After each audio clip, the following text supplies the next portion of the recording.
My name is Xavier, and this is how I got accepted into the University of North Carolina School of the Arts. So January of 2023, I found the acting coach in Atlanta, Georgia, which was about 3.5 hours from the city that I lived in.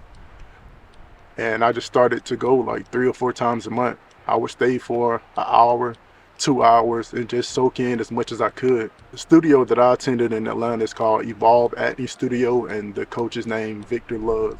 Going to Victor was probably the best decision I could have made. Victor really made it feel like home.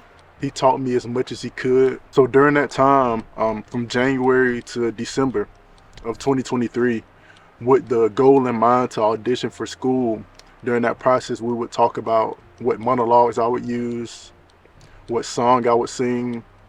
So the monologues I chose was Corey from the play Fences by August Wilson, Aaron the Moor from the play Titus Andronicus from William Shakespeare, and also a character named Brandon from a one-act play called Unbearable Hotness. So after taking acting classes for a year, my confidence had kind of built up a little bit, and I was just ready to go. So January or February of 2024, I drove to North Carolina to audition.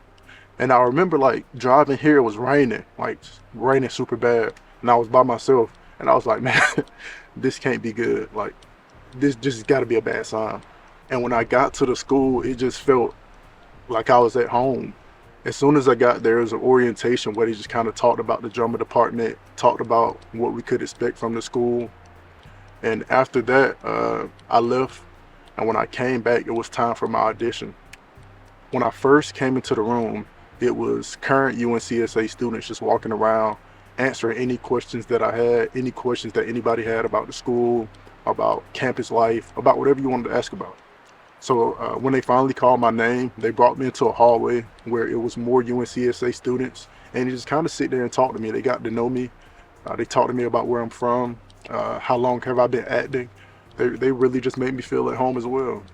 After leaving out of that hallway, they put me into a black box. And the black box is just a big black room. And it was chairs in there, and I was in there by myself. And then after a few minutes, somebody else came into the room with me, and the person sitting next to me, they was there to audition as well. So I got a chance to talk to them for a little bit, get their story, ask them how long they had been acting. So at this point, that was like 3 steps of me just getting a chance to talk to a person without having to worry. When I first walked in the building, in the hallway, and now in the black box room. So at this point, I'm not nervous at all. I feel comfortable, I feel relaxed, and I was ready to go. So after leaving the black box room, I walked into the audition room. There was 2 judges there, I guess you could say, and I presented both of my monologues. I also presented my song.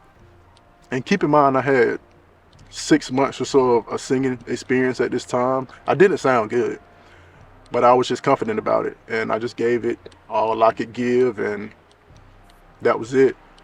They asked me a few questions after that, like why did I want to come to this school, what I felt like I could learn from the school, just very simple questions. And like I said, I was comfortable, I was relaxed, I didn't really feel any pressure. I had worked the entire year for this.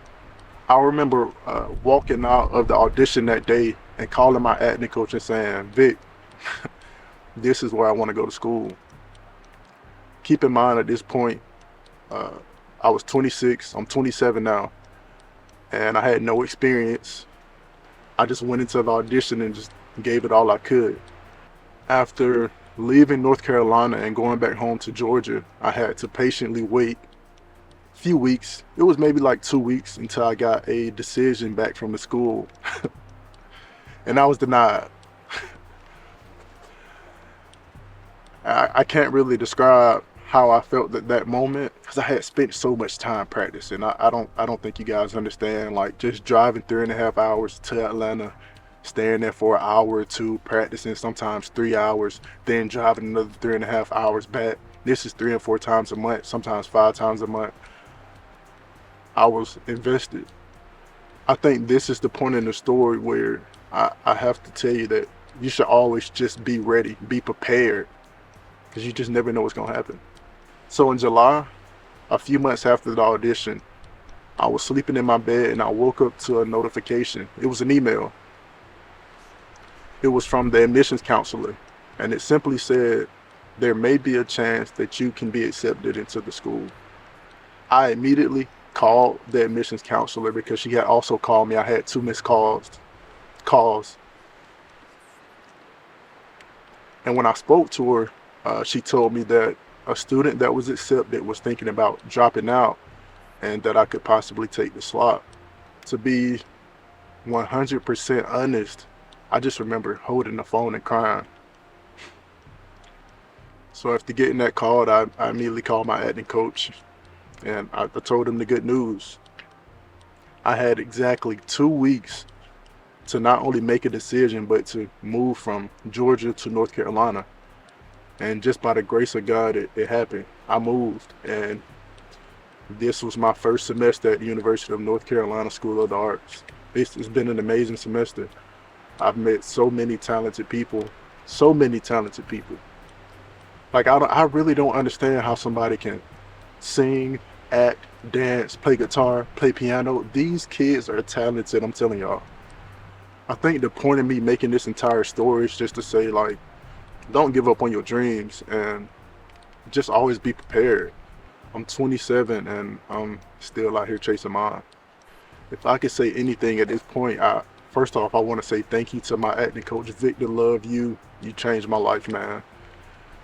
And I just want to tell people out there, just don't give up. Keep auditioning, keep practicing, keep reading. All in all, just keep falling forward. And if you're auditioning to UNCSA, I hope to see you fall 2025. This was just a little of my story. I can't wait to meet you so I can hear yours.